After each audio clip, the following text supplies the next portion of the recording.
Nagsumbong pala sa NBI si Auntie Claire against Attorney Trixie Cruz dahil daw na meron daw grave threat sa kanya. Sinabihan daw na appendix lang walang latay pag wala na yung boss niya sa Malacanang. Sa tingin ko hindi naman grave threat yon.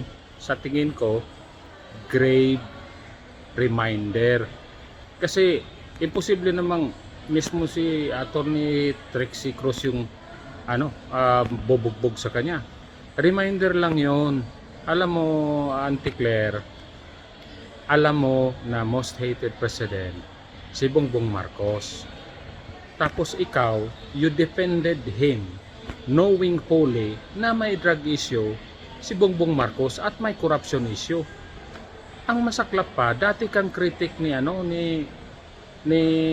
Bongbong Marcos, tapos nung inoferan ka maging spokesperson, you did not think twice to get the job. For what? For fame? For money? Now, kung merong warning sa'yo na talagang delikado ka, totoo yan.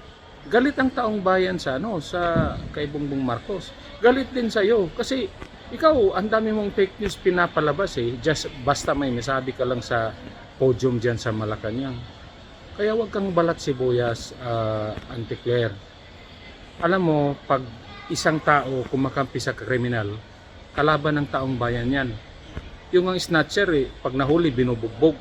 Yung among presidente mo si Bongbong Marcos, bilyones, trilyones ang nawala sa kaban ng bayan. Hindi magagalit ang taong bayan. Kaya tama yung pagsabihan ka na delikado kayo. Si Bongbong Marcos, lahat ng pamilya, lahat ng kanyang crony, delikado kayo sa taong bayan dahil galit ang taong bayan.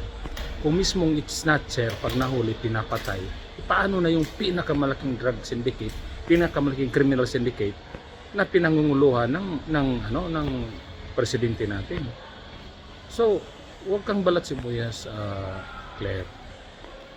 And you deserve all the hate from the people because you are magsisinungaling ka kapal pa ng mukha mo.